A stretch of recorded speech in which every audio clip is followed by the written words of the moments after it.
Bab 1138. Bibi Gita akan segera menikah. Tapi pamannya yang tak tahu diri itu malah menyakiti hati Bibi Gita. Dan paman Xiao masih sibuk membantu pekerjaan Dedi, dan sebentar lagi akan pergi ke luar negeri.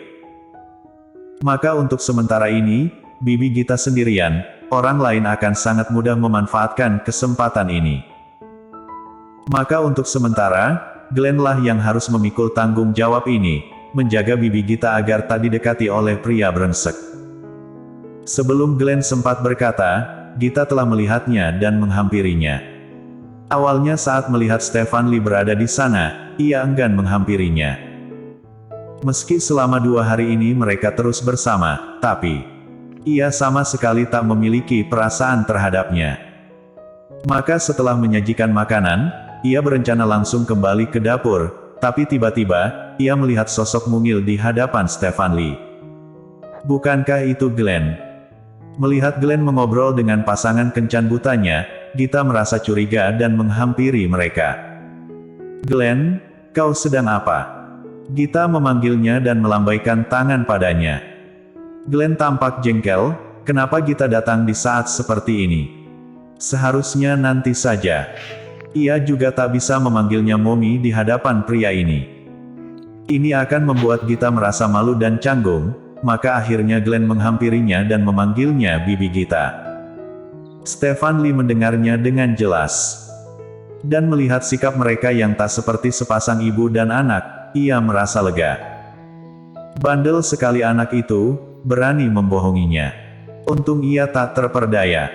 Hei, kenapa kau datang kemari? Bagaimana kondisi momimu? Ia akan melahirkan hari ini, bukan? Glenn mengangguk, iya. Karena Mommy akan melahirkan, maka Dedi tak sempat mengurusku, maka aku datang kemari. Lalu, Glenn menatap Stefan Lee dan bertanya, Bibi, siapa paman ini? Ia mengira aku seorang pelanggan dan hendak mentraktirku ramen, dan ia bilang restoran ini miliknya. Mendengarnya, senyum Stefan Lee sirna. Tak disangka anak itu akan menceritakannya. Gita juga tampak tertegun, entah karena perkataan Glenn atau perkataan Stefan Lee. Tapi bagaimanapun, Stefan Lee harus berusaha membela diri. Ini tak seperti yang kau pikirkan. Aku melihatnya datang sendirian, maka aku menawari untuk mentraktirnya. Mungkin ia mengira aku tak serius dan bertanya, apakah restoran ini milikku? Maka aku menjawab iya, agar ia merasa tenang. Glenn mengerjap, cekak, tak disangka pria ini sangat cerdas, bisa memikirkan jawaban ini dalam waktu singkat. Gita segera mengerti. Rupanya begitu, maaf merepotkanmu. Glenn adalah anak sahabatku, karena sahabatku akan segera melahirkan anak kedua, ia sendirian dan mendatangiku. Ia tak bicara aneh-aneh, bukan? Glenn mengerjap, tidak, Bibi. Aku tak memberitahu paman ini tentang hubunganmu dengan paman, Sebelum Glenn lanjut berkata, Gita telah membungkam mulutnya. Ia tersenyum canggung pada Stefan Lee, akan kubawa ia masuk, lanjutkanlah pekerjaanmu. Lalu ia menyeret Glenn ke dapur. Jangan bicara sembarangan. Begitu tiba di dapur, Gita langsung mengomeli Glenn. Glenn berkacak pinggang dan dengan geram berkata, Bibi Gita, apakah kau menyukainya? Apakah kau telah menerimanya? Kenapa kau tak mengizinkanku membicarakan hubunganmu dengan paman?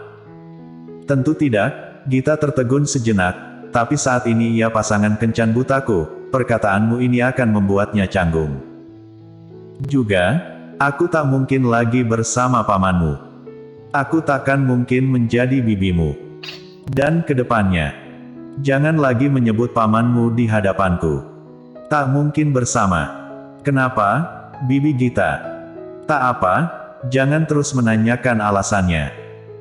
Singkatnya, jangan lagi menyebutnya di hadapanku, dan jangan menceritakan hubunganku pada pamanmu. Jika kau melakukannya lagi, Bibi Gita takkan mempedulikanmu lagi. Glenn cemberut, kau mengerti. Cepat, janji pada Bibi, jika kau tak mau, Bibi akan menelepon momimu, suruh supir menjemputmu pulang. Dengan putus asa, Glenn mengangguk. Aku mengerti, Bibi Gita. Aku takkan mengatakannya. Tapi begitu pergi, Glenn mengirim pesan WeChat pada Andri Han.